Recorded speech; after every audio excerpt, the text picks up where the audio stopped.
Welcome to our channel. Today we how to connect Adobe Express to Canva for exporting brand assets. Easy tutorial step by step clearly. Open Adobe Express on your device. Log in to your Adobe Express account using your credentials. Once logged in, navigate to the project you want to export. Click on the project to open it. Locate the option to export or download your project.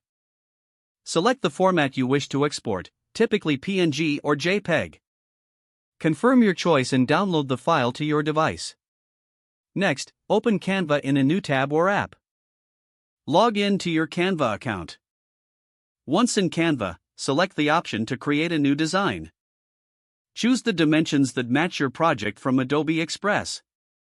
After that, click on the Uploads tab on the left sidebar. Upload the exported file from Adobe Express to your Canva workspace. Once uploaded, drag the file onto your canvas. Adjust the design elements as needed within Canva. You can add text, images, and other graphics to enhance your project. Finally, save your design in Canva for future use or download it again if needed.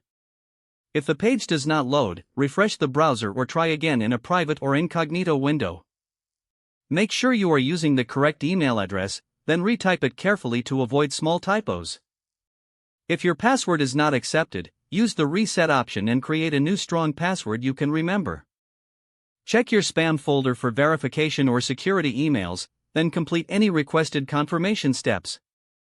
Enable two-factor authentication if available to improve account security and reduce unauthorized access risk.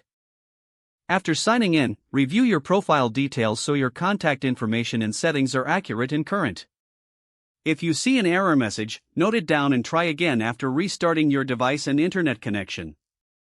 Log out when you finish, especially on shared devices, to keep your account and payment information secure. If the page does not load, refresh the browser or try again in a private or incognito window. Make sure you are using the correct email address, then retype it carefully to avoid small typos. If your password is not accepted, use the reset option and create a new strong password you can remember. Don't forget to like this video and subscribe to our channel for more step-by-step tech guides.